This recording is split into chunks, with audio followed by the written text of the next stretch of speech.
You're watching BCTV. We're all about Branford.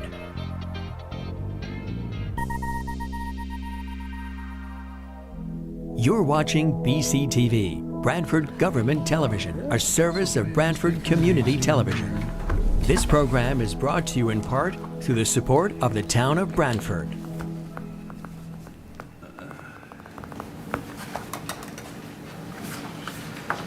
Okay, we're going to get started for Board of Branford, Town of Branford Board of Finance, regular meeting Monday, September 30th, 2024. First on the agenda is to approve the minutes of the August 26th, 2024 meeting. I'll move it. Moved by Jeff, Second. seconded by Harry. Discussion, all in favor? Aye. Next on the agenda is citizens' communication. If anybody in the audience would like to comment on tonight's agenda items, they're welcome to do it at this time.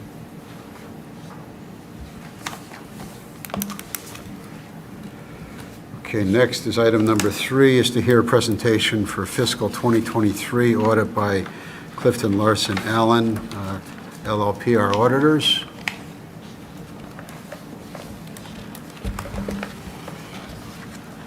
Welcome, Vanessa. Thank you. Can everybody hear me okay? Yep. Good evening, everyone. Again, I'm Vanessa Rosito. I'm a principal at Clifton Larson Allen, CLA. I'm here to present the results of the June 30th, 2023 audit.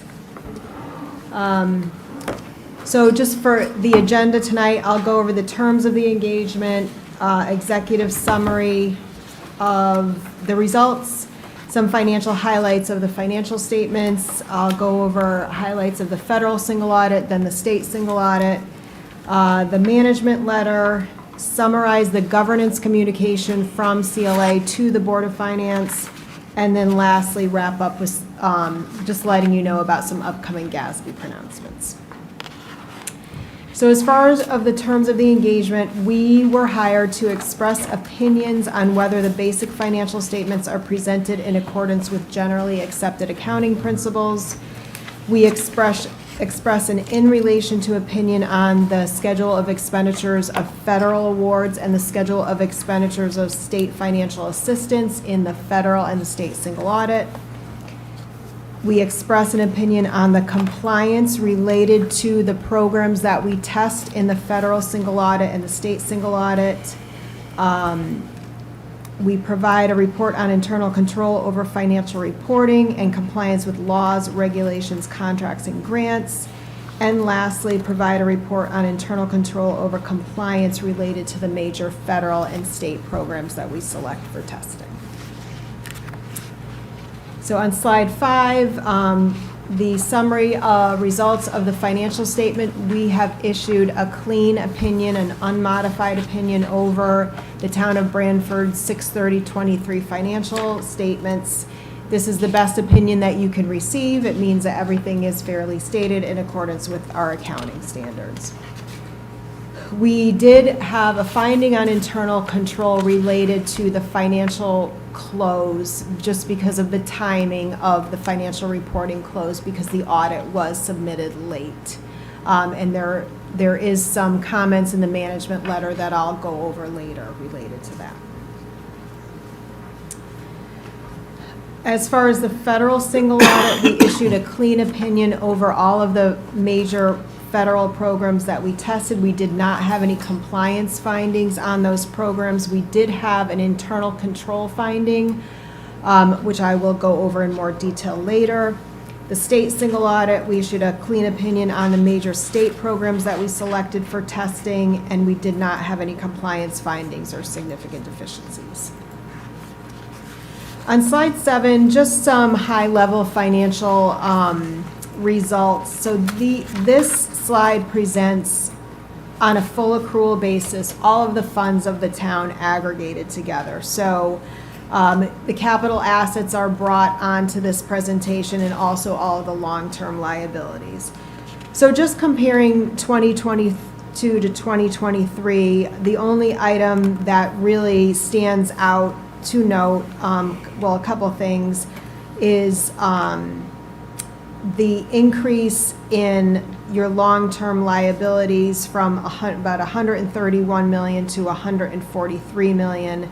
The major reason for that is because the net pension liability for the MERS plan, the state of Connecticut pension plan that you're in, did increase about $20 million. And then just net position from 2022 to 2023 increased from about 206 million to 219 million. So positive results from 22 to 23 on a full accrual basis. On slide 8 is presented the major funds of the town, the general fund, which is the major operating fund of the town, capital projects fund, the ARPA fund, and then in the fourth column is the non-major governmental funds column. These are the smaller funds of the town aggregated together. So just focusing on the bottom part, the results from 2022 to 2023, the general fund returned a little over $9 million to fund balance. Fund balance increased from $47.5 million to $56.6 million at June 30th, 23. Capital projects fund balance decreased about $1 million, but still has a healthy fund balance of about $19.3 million, and that is very common in a capital projects fund because there's more capital outlay than financing in this particular year. The ARPA fund is the ARPA grant that the town received from the federal government for the pandemic. So we recognize revenues to the extent of expenditures. So revenues equal expenditures of 2.183 million. So there is no fund balance in this fund. And then the non-major governmental funds column had an increase in fund balance of about 983,000. So overall, all of the governmental funds of the town fund balance increased about little less than $9 million from 2022 to 2023. And then just some more highlights I thought you might be interested in on slide 9, talking about the general fund budget. Revenues came in $10.76 million greater than were budgeted in 23, and expenditures were $2.91 million under budget. The long-term liabilities, I talked about this earlier. Your net pension liability increased $20.4 million from 2022 to 2023. The town has 3 pension plans. There's 2 plans that are town-run, which is the police and the fire. There were small decreases to the net pension liability in both of those funds, $500,000 and $100,000 respectively. But then, as I mentioned before, the MERS plan, which is the state of Connecticut plan that the town is a participant in, the net pension liability increased $20 million. The town has a net OPEB asset. OPEB is the other post-employment benefits. So these are the retirement benefits that are paid, health insurance and so forth. So the town has a net OPEB asset, meaning that the assets set aside to fund this liability are greater than the liability. So that asset increased $6.6 million, and the asset is $13.8 million at June 30th, 2023. Moving on to the federal single audit, the town spent a little bit more than $7 million. We tested the ARPA grant, the Special Education Cluster at the Board of Education, and the Education Stabilization Fund, which is another pandemic grant, also at the Board of Education. We issued an unmodified opinion on compliance, as I mentioned before.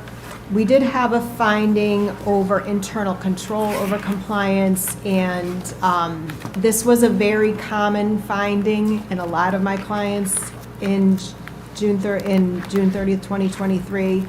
So the town is required to make sure that contractors are not suspended or debarred under these federal programs. None of the contractors were suspended or debarred, but the town did not have written procedures or procedures that they were following to make sure that this was happening. So we're just recommending that the town implement a procedure that when they are hiring a contractor under a federal grant to just to check the website to make sure they're not suspended or debarred. And then the state single audit, the town spent a little under $7 million. We tested 4 programs: tiered pilot, open choice, municipal grants and aid, and town aid road. Clean opinion on compliance and no internal control findings. And then we did issue a management letter, and I did allude to the fact that a couple of these comments have something to do with the reason that the town was late in issuing the audit for June 30th, 23. So the first comment has to do with the Board of Education bank reconciliations. So during our audit, we noted that the Board of Education's bank reconciliations were late. They had not been performed since December 2022. So it took time to reconcile these bank statements. So we are recommending that the town and the Board of Education work together to develop bank reconciliation procedures as well as a year-end close process to make sure that these bank reconciliations are performed on a monthly basis and timely. The other comment has to do with the tax collector. So the reports coming from the tax collector system did not reconcile to the general ledger. This took significant time for the finance department to spend to reconcile the activity. So we're recommending that the town review and strengthen the procedures within the tax department to make sure that there's sufficient time to reconcile. These procedures really should happen at the least quarterly, preferably monthly. And then we just have 2 other comments, which are best practices. We hear in the news every day there's some kind of cyber attack. So we're recommending that the town have an annual security and vulnerability risk assessment. And then sort of in that same line, the fraud, we're recommending that the town institute a formal whistleblower policy and have an anonymous fraud tip hotline. Because most of the fraud is found via an internal tip. So that's the management letter. And then as far as the auditor's communication, there's certain things that we're required to communicate to those charged with governance, which is the Board of Finance in this case. So I'm summarizing them on these 2 slides. The town did adopt a new accounting policy last year, GASB 96, which was subscription-based information technology arrangements. So these are software subscriptions where the town could be required to capitalize the contract and record a liability for the software. We did analyze, or management did analyze these arrangements and was really not material to the town, so there was no journal entry, if you will, made for these arrangements. The town will have to do this going forward every year, just like they'll have to do this for leases, which is the standard that we implemented in 2022. Every financial statements have estimates. So there's certain estimates that are large enough and deemed significant estimates. We have to look at these a little bit more closely to make sure there's no management bias, to make sure management's not trying to overstate or understate these estimates to kind of manage the results of the year. So in your case, the estimates are the useful lives of capital assets used to calculate accumulated depreciation, the net pension liability, and the net OPEB asset. So these are calculated by an actuary based upon assumptions made by management. The allowance for doubtful accounts, which is based upon historical information on the collectability of your receivables. And then the claims incurred but not reported for medical, heart, and hypertension and workers' comp. So these are claims that are incurred during the fiscal year but not reported until subsequent to the year. So we looked at all of these estimates and found that they were reasonable with regard to the financial statements. We did not have any disagreements with management. Management did not consult with other accountants. As I mentioned before, the completion of the audit was delayed. We did not have any adjustments to what management provided to us. I mentioned before, we did have an uncorrected misstatement for the subscriptions, and we are independent of the town. We didn't have any independence issues. Now, the next two slides are the upcoming GASB standards. So for this fiscal year, for June 30th, 2024, there's two standards. Statement 99, which is an omnibus. It's very minor changes, minor fixes to the financial statements, could have no effect on the financial statements. Statement 100 has to do with accounting changes and error corrections. So if there's an error in the financial statements and we have to correct them, it's just a different way of reporting it, or more guidance on how to report it. Accounting changes has to do with the major funds of the town. If a major fund becomes a non-major fund, or a non-major fund becomes a major fund, there's more guidance on how to report that, because previous to this, it was sort of silent. So it's just a little bit more transparency on what happened from last year to this year. I don't think that that's going to happen in '24. It might happen in '25, because the ARPA fund is eventually going to go down to zero, because the spending is going to be over. So that fund will change from a major fund to a non-major fund. And then in 2025, the GASB has issued statement 101 having to do with compensated absences. So the town will probably have to record an additional liability for some compensated absences that are due to be taken in the future but not necessarily paid. We'll have more guidance on that as we get closer to 2025. And then statement 102 is more disclosures around certain risks that the town could face, certain concentration risks. And then in 2026, the long-awaited Statement 103, which is the financial reporting model improvements. This, probably about 8 or 10 years ago, was supposed to be a very big standard, changing the way that the entire financial statement was supposed to look, but the GASB kind of rolled that back because they got a lot of pushback on it. So there's just a couple minor changes that you'll have for 2026. That's all I have. Any questions? Okay, questions from the board? All set? I think we're all set, Vanessa. Okay. Much appreciated. Okay, great. Thank you so Thank much. you. Have a good night. Okay. Item number 4 is to discuss ARPA and contingency appropriations, and if appropriate, consider the following transfer and resolutions. I'll read them. Resolved that the Board of Finance recommends to the RTM an increase in the ARPA fund budget from $7,710,500 to $8,185,500. This appropriation will be used to fund the grant to the Corcoran Sunquist Post 83 of the American Legion. This transfer appropriates the grants while also transferring funds to the fueling station project. Again, increasing a fund balance transfer of $475,000, and as far as the revenue side, and appropriating $425,000 for out to Municipal Facilities Fund and $50,000 out to American Post 83.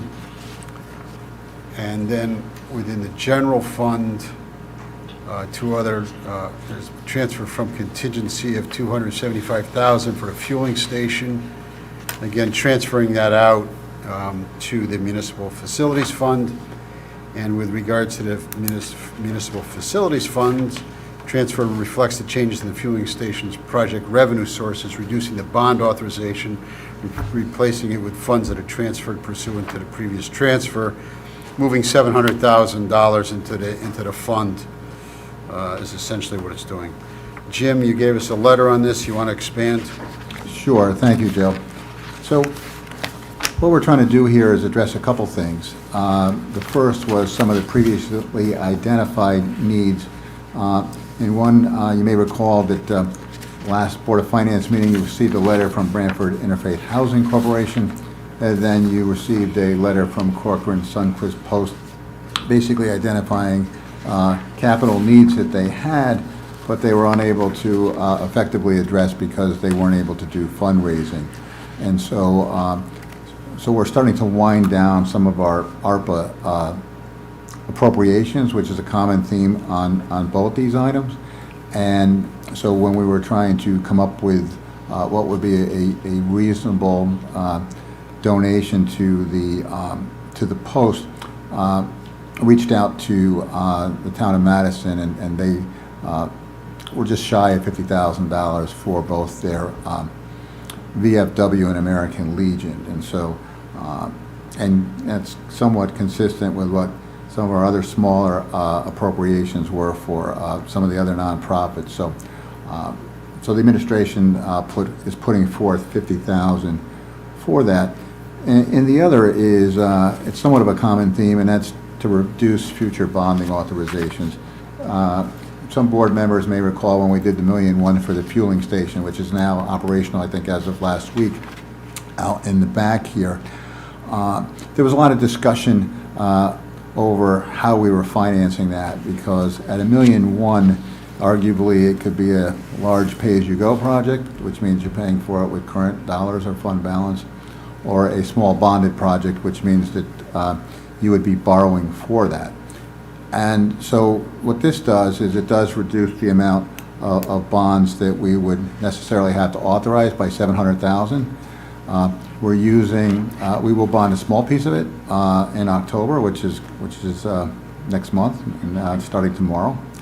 And we're also looking to use some ARPA, and we're looking to use contingency dollars. And so, and again, that'll reduce the amount of borrowing that there could be. You may have noticed from the attachment that that still leaves a balance of $100,000. In talking with the town engineer's office, the belief is that the project will close with an unexpended balance of $100,000. Dates are important because the ARPA appropriations, our dollars have to be allocated by 12/31 of this year. It's allocated either through a purchase order or a contract, and then they have to be spent by 2026.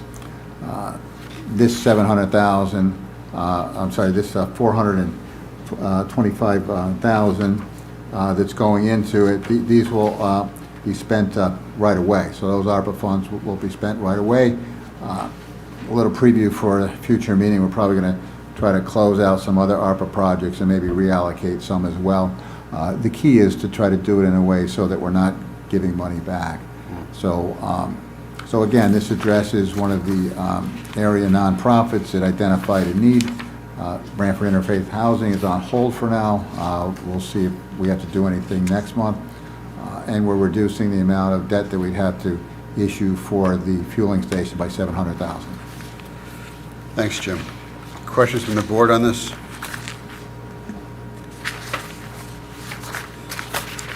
I'll move it, Joe. You want to move those transfers? Motion's been made. Second. Seconded by Harry. Discussion? Questions? All set. Jamie, you're all set with this request? All in favor? Aye. Aye. Thank you.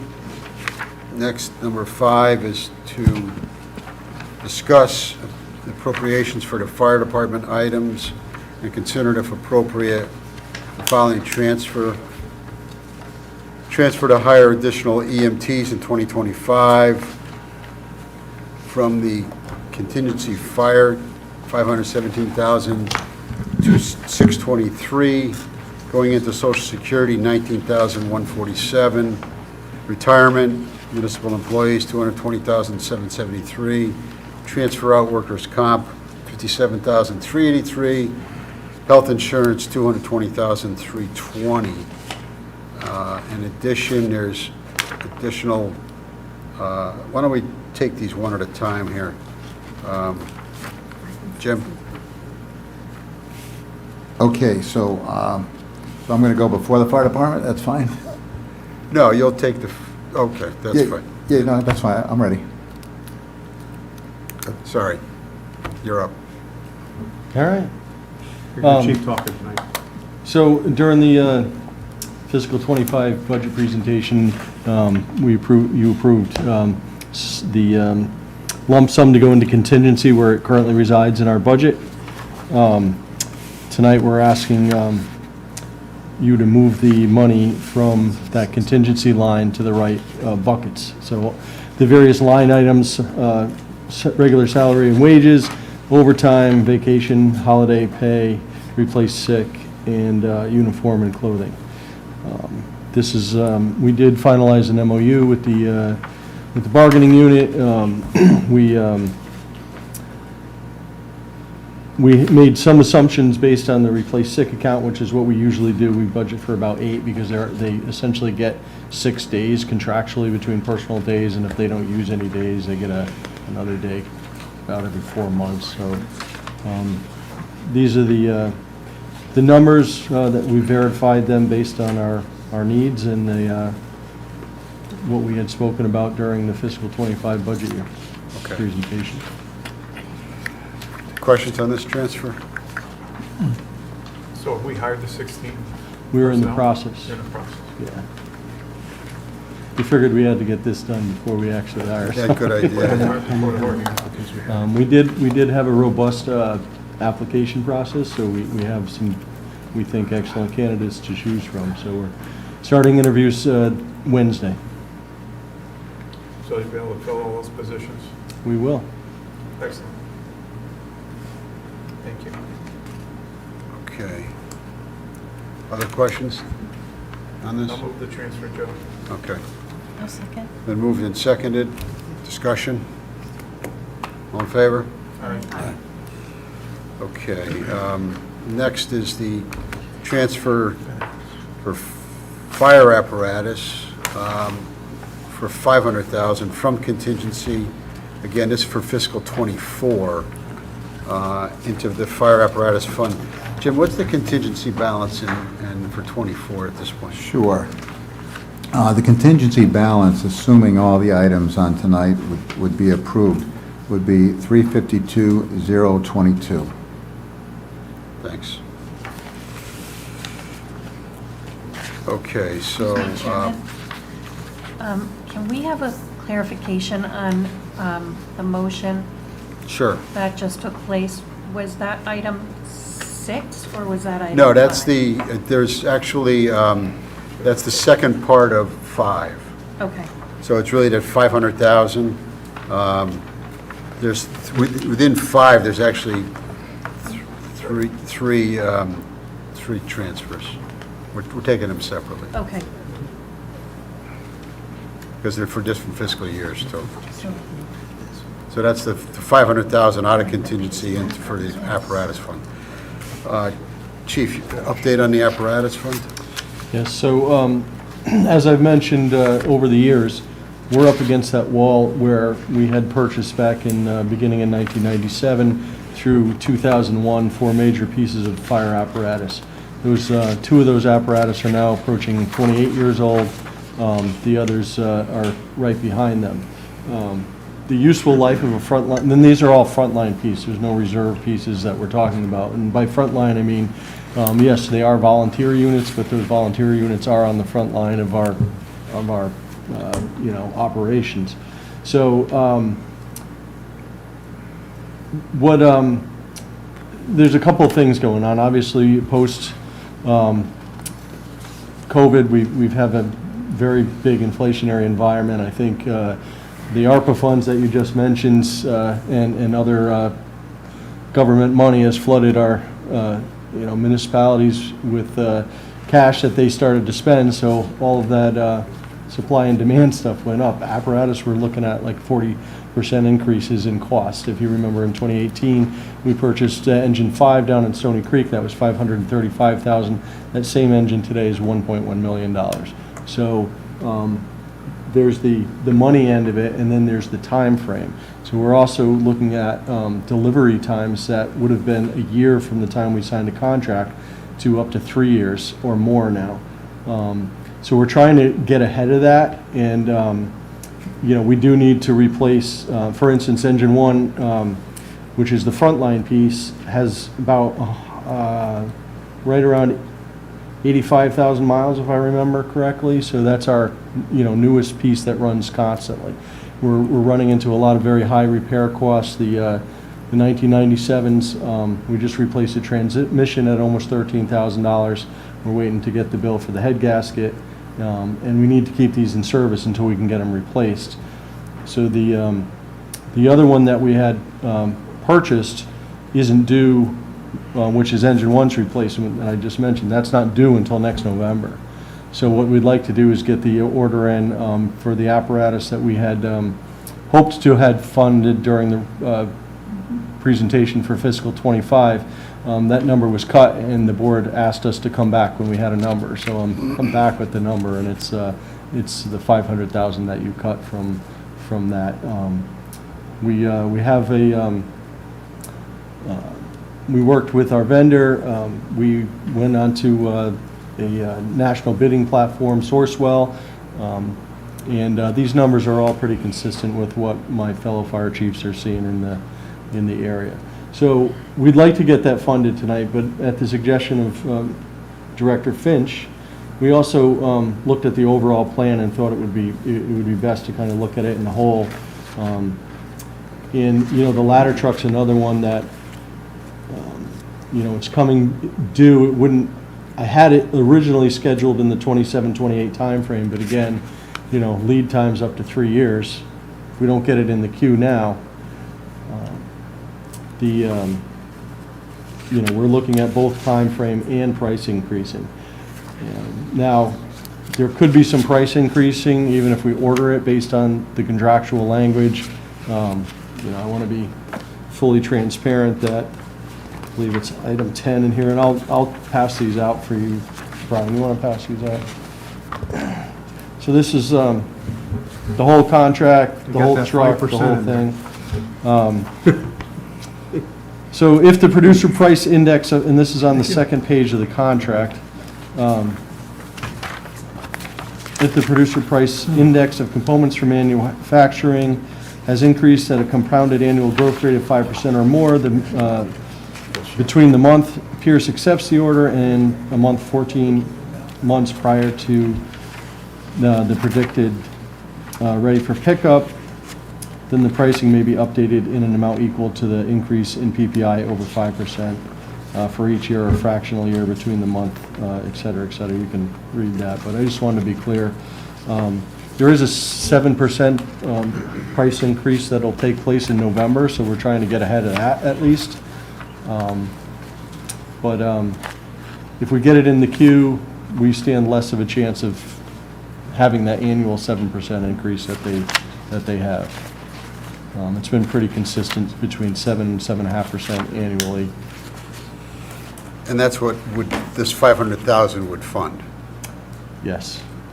So we have a fund balance. Yeah. And between this and that, we would be able to make the purchase with a small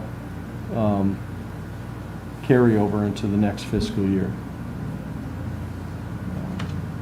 And then I do have another engine scheduled for that. Again, trying to get ahead of this. One of the things that I mentioned before, we had the 4 major pieces of apparatus that we had funded. The heavy rescue was one of those. It was 1999. The volunteer rescue was very active. We've since kind of absorbed that more into the career side. We've allocated that equipment onto various pieces of equipment. We feel that the heavy rescue in That same vehicle would cost as much as, almost as much as a pumper, so almost $1 million. We feel that because we reallocated a lot of that equipment to other pieces of apparatus, that we could get away with just a commercial box truck with a lift gate, because most of the equipment we carry on that is very bulky, large equipment, and it just needs to get to the scene. It's not, one driver with a truck, get it to the scene. We don't need a crew cab. We don't need all the ancillary equipment. We're not going to run that as a company like we would an engine company or a truck company. So we put that into the fiscal 2025 timeframe as well. So this is just the updated plan. Again, it's just that, how we hope to proceed or wish to proceed is. Question. Sure, Harry. On the 10th, that 5% PPI index, or whatever they want to call it, they're going to use. What's the time frame of that? It looks like it's from the time of our signing the contract, which is the base price In the 14 months prior to the. on the first page of the letter, So it's, that they could tap as 5% a month for 14 months.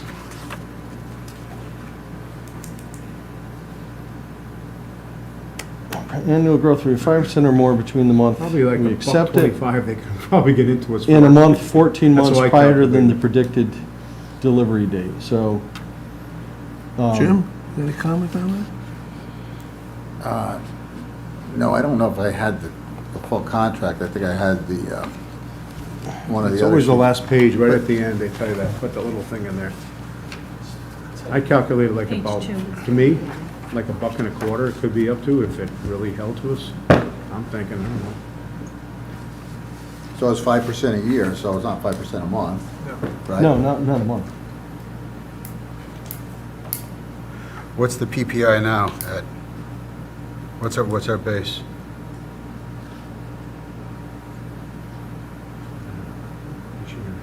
It's fractional. Yeah, I Okay. So, You want to turn it. so you're looking to enter into this I'm just trying to this estimate contract? worst-case scenario. Yeah, no, that's no, fair, it's- that's fair.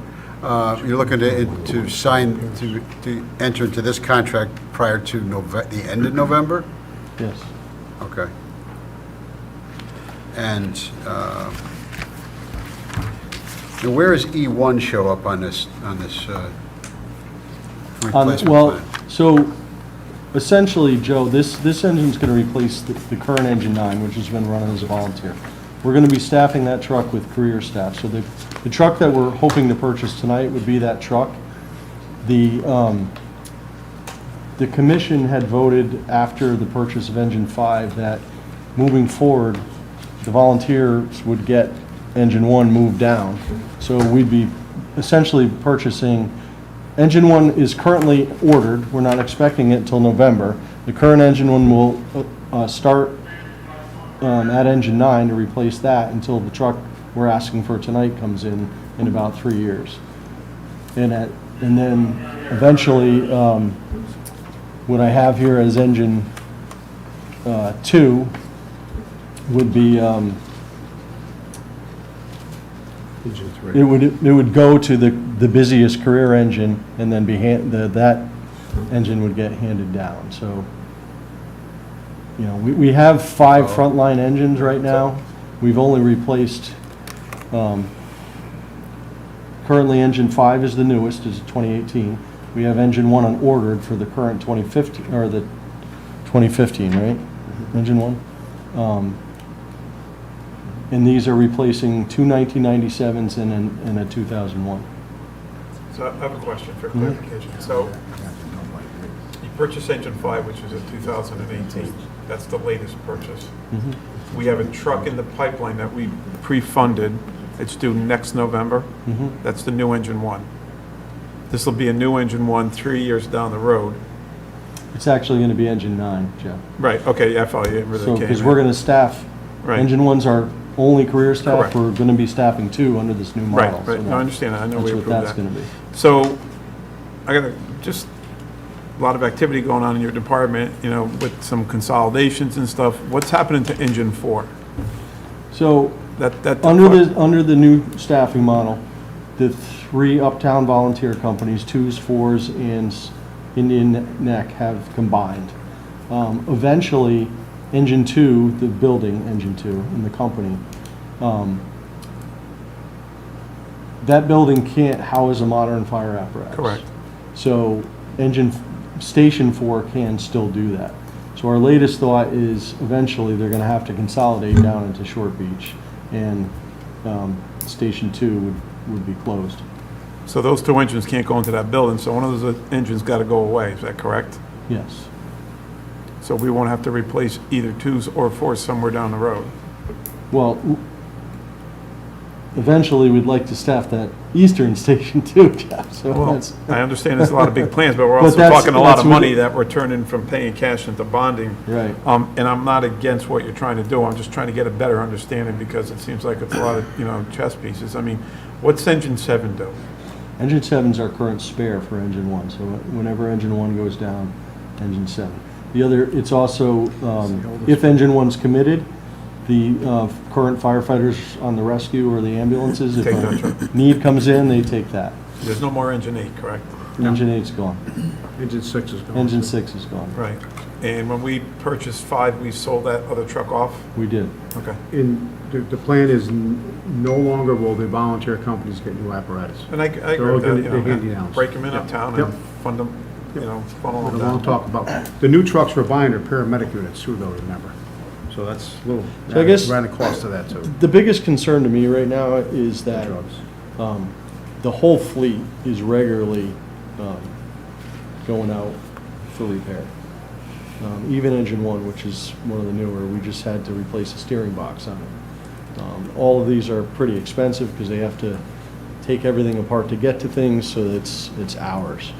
And I understand you're doing your best to maintain them, or whatever. Sometimes I have a hard time wrapping my head around what we do, and I know it's not a fair comparison. When I look at the city of New Haven, they're running trucks for a lot longer, and they I do don't more think calls. that's true, though, Jeff. I mean, I just replaced a plow truck that has been in service since 1998, I think. The Dodge? The Dodge. The white Dodge. You know, we're, all of these trucks are 28 No, years I old. agree with you, I understand. Again, you know, some of them, you know, need to have a little bit longer life, especially when you're spending $1 million Yeah. plus. You know, I'm looking at the ladder truck. I mean, at one point we had a platform truck, and then we went back to a stick. You know, what's the future hold for that truck? Well, I think 82 in town.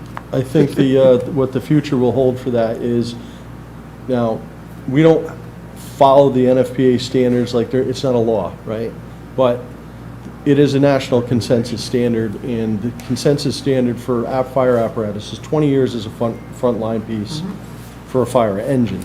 Ladder truck, about the same useful life, and then up to 25 years as a spare. We push that out, we're gonna keep some of this stuff, they'll be 30 years old by the time we get rid of it. And I understand that. You're So getting what the thought process with the ladder truck is that we're going to probably go back to a platform. There's a lot of practical reasons for that, one of which being staffing. And then, you know, as long as the repair bill on the current ladder truck doesn't keep climbing, it would be a good spare. And again, having a spare ladder truck helps with our ISO rating. But again, by the time this gets in, whether we have a place to put it or not, Right. those No, things are all, And I understand the you know. restrictions that you're up against based on manufacturing. I've seen it in my own business and what's available at any given time. So again, I'm just trying to get a clearer picture, you know, where we're going and how things are going to be funded and handled as we move down the road. So thank you for the answers to the questions. So on this cover sheet here, the second column for 24-25, the $1.1 million for Engine 9 that's this contract. That's that contract, And yes, so sir. really, it's not necessarily an expenditure, but it's an allocation. Right, Okay, because you pay for when you get delivered. right. Okay. So, and then But in 25, 26, you're actually going to take delivery for engine one, the new engine one, right? Yes, in Next November, Yep. which is going to be in 25, 26. Yep. Where does that show up? It doesn't because it was I had it in that previous, so it would have been in fiscal '22 that doesn't show up on this drawing. That's when we approve. Yeah, no, I get it. So there's a difference here between, this is like an approval Right. versus cash flow. Right. Everybody So- keeps moving. It's a yeah. Right.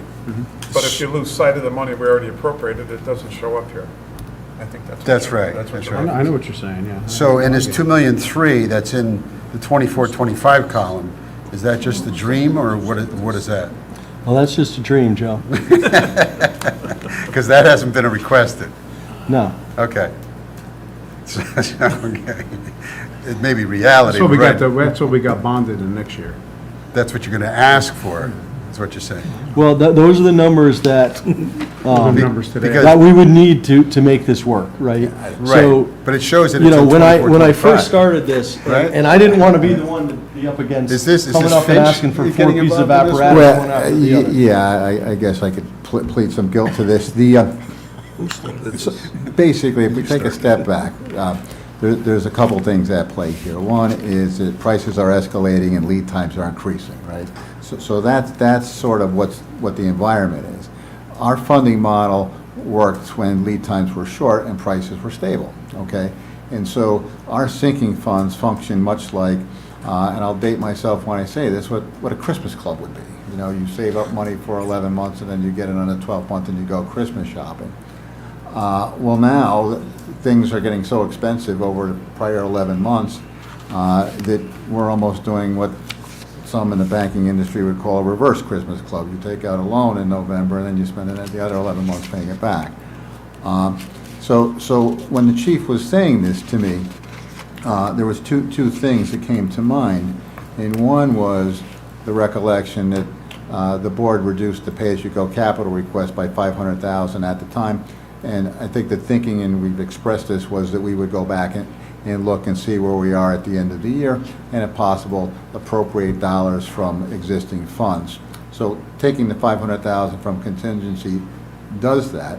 It gives, so now there's a sufficient appropriation with the other $500,000 in the balance for him to enter into a contract with the pumper that he's talking about here. And then there's the issue of, you know, perhaps dream may be a little strong, but let's say aspirational in terms of what they're looking at for, you know, some of the future things, and then looking at, well, this would be very difficult to do on a pay-as-you-go basis. And so the thinking there is, well, what if we actually did a debt authorization, which does two things. One, it appropriates the dollars, and it gives us an authority to borrow. If we do that, then we can enter into a contract because the town has committed resources to that, either bonding, grants, or pay-as-you-go. In effect, we could still do elements of this plan by funding, to your point, Joe, the cash flow piece. And so that's kind of where the conversation started. And so the thinking was, well, all right, if you're looking to do something in November, we really need to get on the October Board of Finance meeting, so let's address the $500,000 piece, and then let's talk about some of the aspirational aspects of their fleet replacement, and at the same time, I would talk about, as I just did, some of the alternative ways to fund it and finance it. So the chief's 2,000,003 refers to page 2 of your memo. The concept, yes. Yeah, the concept, okay. Is that the ladder truck? No, yeah, your ladder, the ladder truck. So, and again, originally, we had that pushed out Right. year-wise, but Right. because of the Because of delivery what's times, going we on. moved it up. Right. We don't even have a spec ready for that Right. yet, you know, because we're Yeah. kind of in the same boat, like, we weren't prepared to do this now, so. Right. Well, conceptually, Jim's provides an the ability for us to enter into a long-term contract and then decide at what point to either bond or pay cash for it. So it's. Yeah, so I would have to come which has back with been- bond authorization. Right, which has been utilized in the past. So maybe what might be helpful too is if we could get an up-to-date inventory of all of the vehicles, and then some of that will, maybe with notes as to, what your timing is, and, some of them are moved into Yeah, I think front line, I and then, could do a better job Yeah. of explaining that than a spreadsheet such as Okay. this. okay. That's It fine. is in the packet that I provide during the fiscal budget year, so Gotcha. I So did it's in update that, and I'll get that out to you. Okay. Okay, in the meantime, we've got a request here for the $500,000 coming out of contingency and going into the fire apparatus fund. What's the pleasure of the? I'll move it. I'll second it. Been moved by Harry, seconded by Jeff. Additional discussion or questions? All in favor? Aye, okay, thank you on that. Next is additional funding to offset shortfall in the ambulance replacement fund for fiscal 2024, $15,000 from contingency and moving to the ambulance fund. Chief? So, one of the ambulances that the most recent one we replaced is one that we remounted on we reused basically the patient compartment box. It saves us a good portion of the cost of a brand new ambulance. But during the removal of the old box, they found various things that needed to be addressed that they wouldn't have known until they removed it. A lot of it has to do with how the box is actually mounted on the new frame. So a lot of that support had been rusted out by our New England winters. So that's what caused the overage into that account. Okay. It is downstairs if you'd like to see it. We trust you on this one. Questions from the chief or the commissioner? I'll move it. A second. Moved and seconded. Discussion? All in favor? Aye. Okay. And item number 6 is to consider and if appropriate, approve a request from the Board of Fire Commissioners for the following 2025 transfer from contingency, $1,320,481, transferring into regular salaries and wages, $959,009, overtime, $96,000, vacation, $96,768, holiday, $91,392, replacement 6, $64,512, uniforms and allowance, $12,800, for a total of $1,320,481. Chief, on this? So this is that transfer from the contingency for the EMTs, broken down into the various line items. Sure. Very good. And what's the start date on this? Well, we hope to have them hired and begin training by November. November 1st? Yeah. Okay. Like the chief said, it was very robust, what we had for turnout. How many applicants? 109. Really? And a good portion of them are current part-time employees. Okay. So Wow. There's a lot about the department. Yeah, no, that's great. How does this relate to the first transfer we talked about? that Same is. thing. I think we just got off track in the agenda. 'cause- Jeff, if you want to give us 16 more, we'll take it. No, because the numbers don't add up. We can use 32. What, the The 500? 517. Well, the 517 Well, that's pays the, different. That's the other benefit. costs. That's for Jim. Oh, okay. So Yeah, really, So currently the Presenting his whole, budget piece. the whole contingency from the approval of I the got it. earlier I'm budget. just trying to, Yeah. don't want to give you any extra money. No, I was trying. Listen, I'm doing my best not to come before you. Thank you. so really, if you look at it, you put the two of them together, you got $1,837,000 Yeah. for really what the new employees are going to cost us for the, 7 months. $1,830,000, yeah. Yep. Is that ties back to the estimates? Yeah, it's basically it's for a year, even though they're going to be hired for 7 months, and then when we look at our budgets year to year, it'll line up. Okay, so these are all annual Correct. costs? Yes. Okay. So if they're annual costs, then there'll be something at the end left over. Yes. Okay. We're gonna give you money back. Yeah, no, money's gonna come back. That's pretty tricky. Yeah, right? Yeah, money's We're gonna gonna look come, good. yeah, money's gonna come back in his budget, and money's gonna come back on, I'd say my budget, but it's not, but the benefit accounts. I mean, money was gonna come back regardless, so, Right. yeah. Okay. Questions on this $1,320,000? I'll move it. Moved it, I'll second. seconded by Deborah. Discussion? All in favor? Aye. All right, good Just want luck. to say I appreciate Congratulations. We everybody's, always do, thank you. everybody's time. Everybody, This is really kind of an important and historic move for us to move into this new model, and, you know, we couldn't have done it without everybody, and we're looking forward to it. It's going to be a vast improvement in our ability to serve the community, so I thank you for that. Yes, Chief.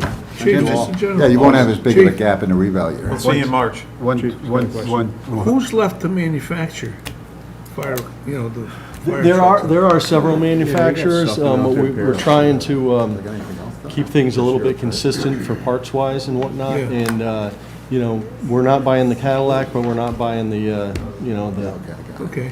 Almac. So this is Pierce? Is this a Pierce truck? This is a Pierce, Yeah, yeah. Pierce, yeah. Pierce truck. Good So truck. who's this group that oversees it? They're Is just that, the dealer. they're the That's- dealer? yeah. Okay, They're and the Pierce dealer, is the yeah. manufacturer? Yeah. Okay.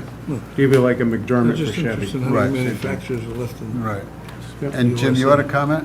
I was going to say, the other thing is, the money will come back, but, you know, by budgeting the 12 months, you have less of a gap next year with the revalue, because we would have already taxed for 12 Got months. it. Okay. Thank you. But Joe, we're gonna promise you money back, though. Yeah, okay. All right, right, folks, thank you. thank you. Here. Okay, item number 7 is to consider and if appropriate, approve the following funding request pursuant to the Recreation Department's required repairs at Veterans Memorial Park and Foot Memorial Park repairs from contingency, $70,000, transferring out to capital projects, $70,000, and within Fund 700, transfer into $70,000, increase capital outlay improvements for $70,000. Alex, welcome back. Thank you, Joe. Good evening, everyone. You did get a letter by Jim Finch last week, as well as mine at the end of last week, defining a scope for this transfer. One of the biggest problems that we've had down at Foot Park and both Veterans Park, Foot Park is approaching 53 years old, Veterans Park 43 years old. And even though we have a couple programs to increase and fix the tennis court lighting at both facilities through some grant programs, we were unable to, we knew down the road that at some point we might be having to replace a lot of the wiring that has kind of gone the different directions, no good anymore. And one of the biggest reasons is most of the wiring done back in the day were not done in conduit. It was direct burial. And I do define in my letter, if there's any questions on the scope of each project, but the biggest problem is we have to go from pole to pole. We have to go under some concrete sidewalks. We also have to go under some asphalt. We also have to trench some ground. So we have to go pole to pole to get these repairs more prevalent up if you look at the scope at Veterans Park as opposed to Foot Park. So we're going to be running conduit and wiring through these areas to get the lights up to code. I did work also with the building inspector and also our electrical inspector on this. So we're looking forward to try to get these lights working on the tennis courts. Specifically, this is our busiest time of the year. They were working until like a couple weeks ago. So we're really moving forward to try to make sure that everything is grounded correctly and that we're able to get these lights back up and running at both parks. So there's no conduit at Foot Park? there's no conduit going to what we need to run it through. It's all direct burial from years ago. And we kind of knew about that, but thought that, you know, it wasn't going to be a problem, but it ended up being that way. And we also, back in the time, we had up at Veterans Park, there's some conduit that comes underneath the sidewalk but doesn't go out to the poles. And all that wire is either we're going to get rid of the wire or replace it all the way through it. Okay. Questions? Somebody want to move it? I move it. Moved by Jeff, Second? second by Harry. Discussion? All in favor? Aye. Aye. Thank you. Thank you. Is this your last visit with us? You coming again? Jim told me the last month or 2 months ago that it probably wouldn't be, and he was correct. So I'm not going to say it is my last meeting. We'll Okay. see, I guess. Good Time will seeing tell. you. Hopefully not. I like to see you, but hopefully not. Thanks, Alex. Jim, this other piece of it that's kind of on this agenda item is the 18503 Energy Conservation Project. Do you Yes, and that was the project which we sometimes refer to as the Honeywell project.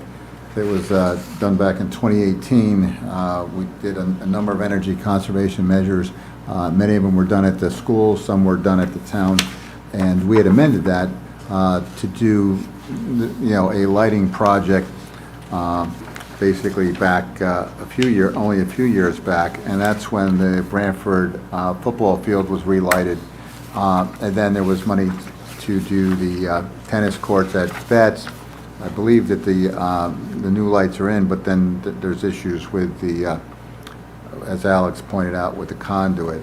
So to make this cleaner, the recommendation is to basically close out that old project, the 18503. Approximately $50,000 is going to come back to the general fund, and now you're transferring money basically to create a project in the 24 capital projects fund of $70,000 to do what Alex has outlined, and the closing out of 18503 will occur in fiscal 25, and like I said, approximately $50,000 will come back to the general fund.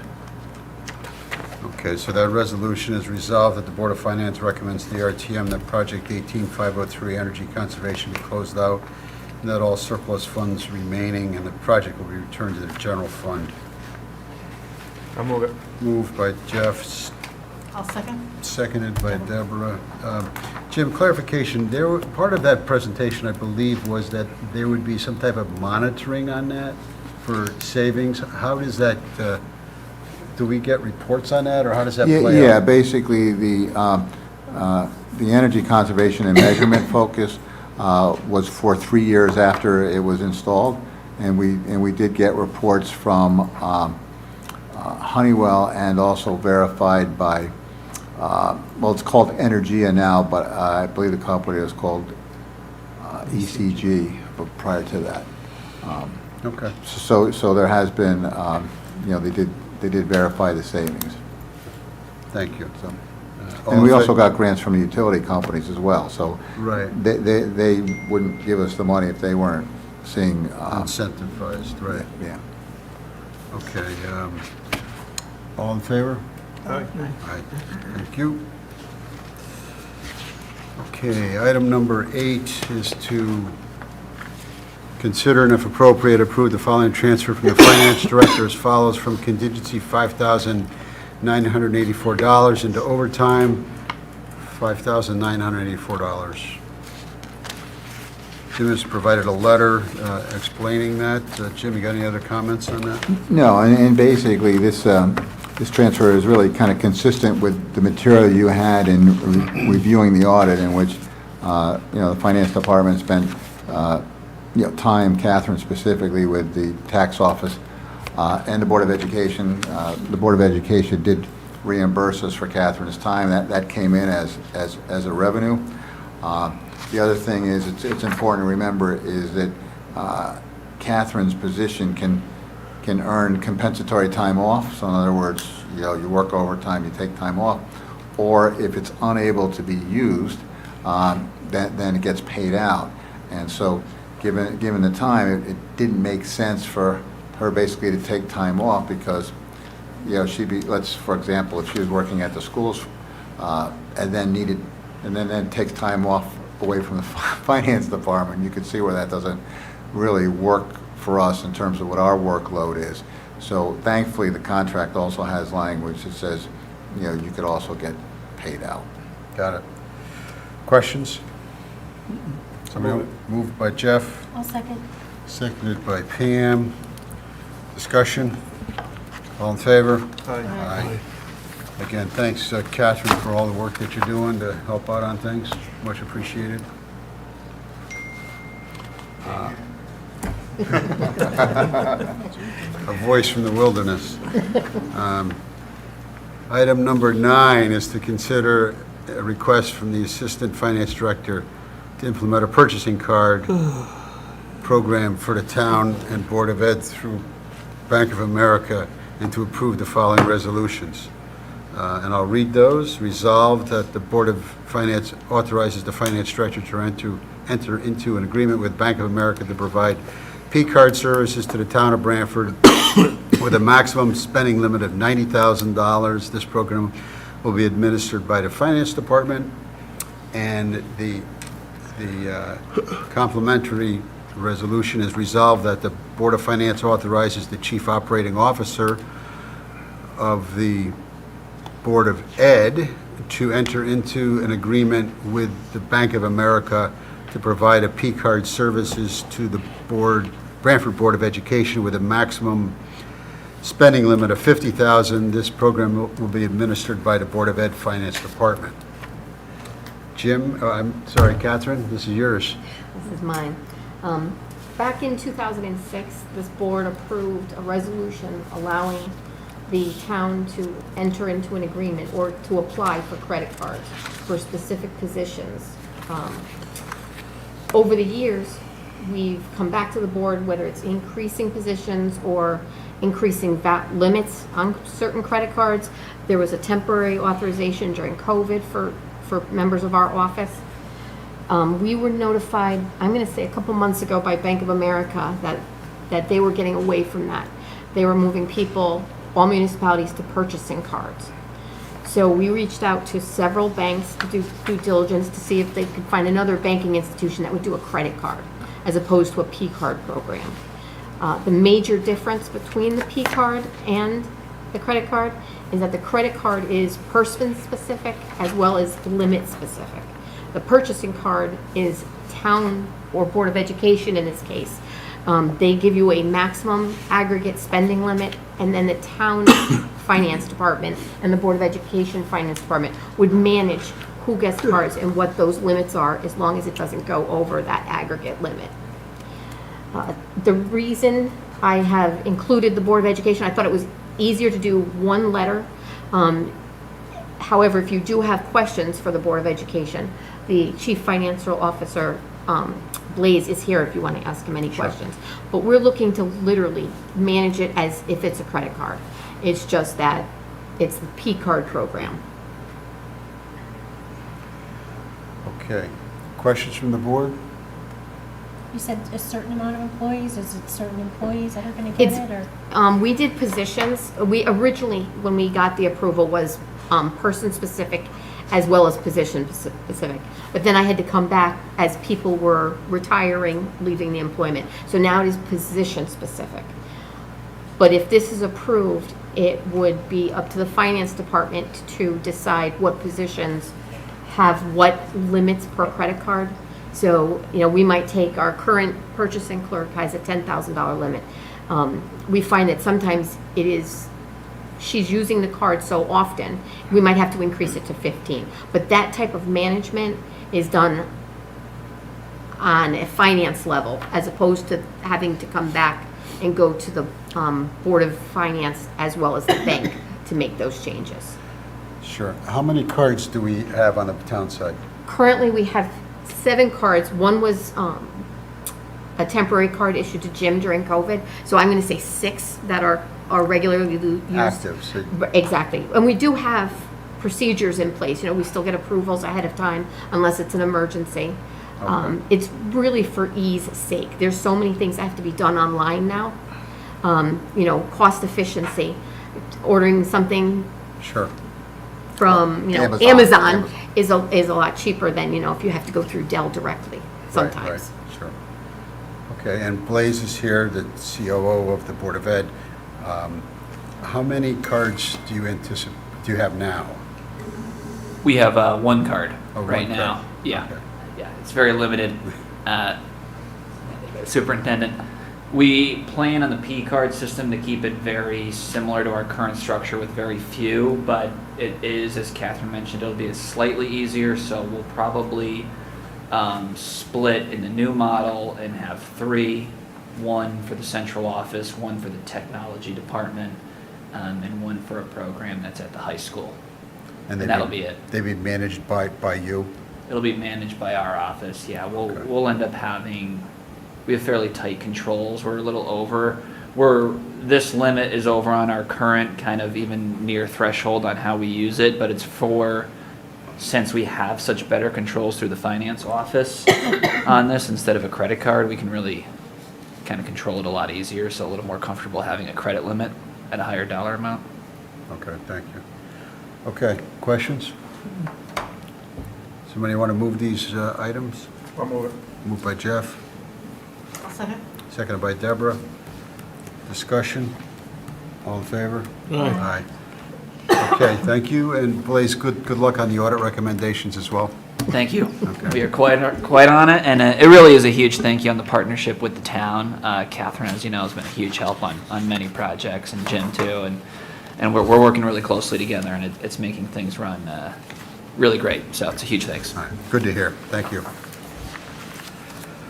Okay, item number 10 is to consider and if appropriate, approve a transfer request from the town clerk for 2024 legislative budget from legislative update law ordinances, $600, and from advertising and printing, $570, transferring into legislative advertising for $1170. Lisa? Thank you. So the budget for FY '24 was $3,800. The overage is due mostly to the fact I provided a spreadsheet of the actual expenses with my memo. There were 6 occurrences where the agenda had to be published in the New Haven Register as opposed to the Sound. You'll see the comparison in the difference in the advertising costs. Some were due to the fact that we couldn't meet the advertising deadline of the Sound based on how the calendar fell. Others were, and Marianne is here, she could back me up on this. Others were due to the fact that we were transitioning a new RTM and they were learning the process of getting the agenda ready.